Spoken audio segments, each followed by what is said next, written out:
அனைவருக்கும் வணக்கம். நம்ம இப்போ பாக்கியலட்சுமி சீரியலில் என்னெல்லாம் சுவாரஸ்யமான விஷயங்கள் நடக்குதுன்னு பார்க்கலாம் வாங்க.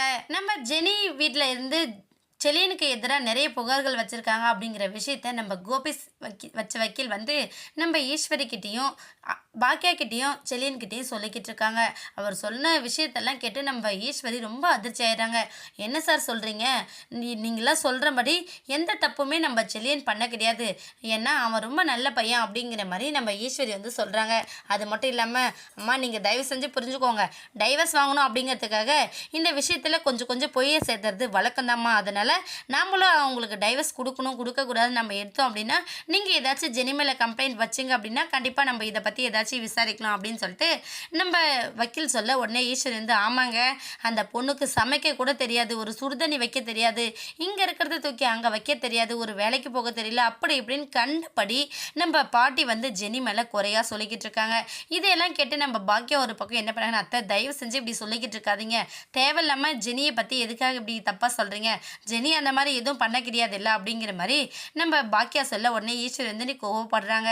பாக்கியா நீ கொஞ்சம் பொறுமையாக இரு, அவள் என்னெல்லாம் திமிரு வச்சு பேசிகிட்டு இருக்கா அதெல்லாம் தெரியாமல் செலியன் இந்த மாதிரி தப்பெல்லாம் பண்ணானா எதுக்காக அவங்க இப்படி போய் சொல்கிறாங்க, அவளை அடித்தாங்களா இல்லை கொடுமைப்படுத்தினாங்களா, ஏன் தேவையில்லாமல் இந்த மாதிரி கம்ப்ளைண்ட்ஸ் ஃபைல் பண்ணியிருக்கணும் அவங்க அப்படிங்கிற மாதிரி நம்ம ஈஸ்வரி ரொம்பவே கோவத்தோட கத்திக்கிட்டு இருக்காங்க. அது மட்டும் இல்லை, முறைப்படி குழந்தை பிறந்துச்சு அப்படின்னா அவங்க அம்மா வீட்டுக்கு தானே போகணும், ஆனால் அவங்க ஆத்தாக்காரி அவளை கூட்டிகிட்டு போனால் செலவாயிடும் அப்படிங்கிற மாதிரி எங்கள் வீட்டுக்கு அனுப்பிவிட்டுட்டா, நாங்கள் மாற்றி மாற்றி அவளுக்கு ஹாஸ்பிட்டலையும் வீட்லேயும் பார்த்துக்கிட்டு இருந்தோம், கடைசியில் அவங்கள நாங்கள் பார்க்கல அப்படிங்கிற மாதிரி குறை சொல்கிறாங்க. இது எல்லாத்துக்கும் ஒரே ஒரு சொல்யூஷன், டைவர்ஸ் தான் வேணும்னாங்கன்னா கொடுத்துருங்க, ஆனால் குழந்தை வந்து எங்கள் பக்கம் வந்தே ஆகணும் அப்படின்ற மாதிரி நம்ம ஈஸ்வரின்னு சொல்கிறாங்க.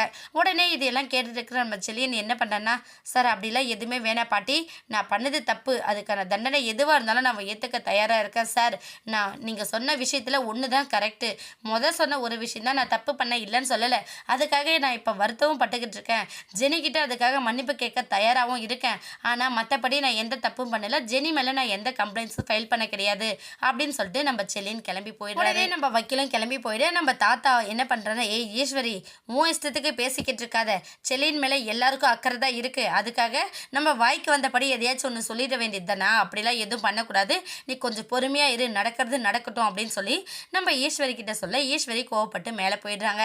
உடனே நம்ம பாக்கியம் என்ன பண்ணாங்கன்னா, சரியா நீ ஒன்றும் கவலைப்படாத, கூடிய சீக்கிரம் இந்த பிரச்சனைக்கெல்லாம் ஒரு சொல்யூஷன் கிடைக்கும், நடக்கிறது என்ன நடக்குதோ அதுபடி நம்ம ஏற்றுக்க தயாராக இருக்கணும் அப்படிங்கிற மாதிரி நம்ம பாக்கியா சொல்ல, உடனே ஈஸ்வரி வந்து உன்னால தான் அவன் இந்த நிலைமையில் இருக்கான், உன் பேச்சை கேட்கறதுனால தான் இப்போ இப்படி மோசமாக உட்காந்துட்டு இருக்கான் அப்படிங்கிற மாதிரி நம்ம ஈஸ்வரி ஒரு பக்கம் கத்திட்டு போயிடுறாங்க. உடனே நம்ம தாத்தா என்ன பண்ணுறாங்கன்னா, விடுமா பாக்கியா, என்ன நடக்குதோ நடக்கட்டும், அதை நினச்சி நம்ம வருத்தப்பட வேணாம், நடக்கிறது எதுவாக இருந்தாலும் சரி அதை ஃபேஸ் பண்ண தயாராக தானே இருக்கணும், கண்டிப்பாக இது எல்லாமே ஜெனி எடுத்த முடிவாக இருக்காது, அவங்க அப்பா தான் பண்ணியிருப்பாங்க அப்படிங்கிற மாதிரி நம்ம பாக்கியா சொல்லிக்கிட்டு இருக்காங்க. கண்டிப்பாக இது எல்லாமே ஜோசப் போட்ட பிளான் தான், இது எல்லாம் தாண்டி நம்ம ஜெனி கூடிய சீக்கிரம் நம்ம செலியனோட ஒன்று சேர போகிறாங்க, வெயிட் பண்ணி பார்க்கலாம். இந்த வீடியோ உங்களுக்கு பிடிச்சிருந்தா மறக்காமல் நம்ம சேனலை சப்ஸ்கிரைப் பண்ணுங்கள். தேங்க்யூ.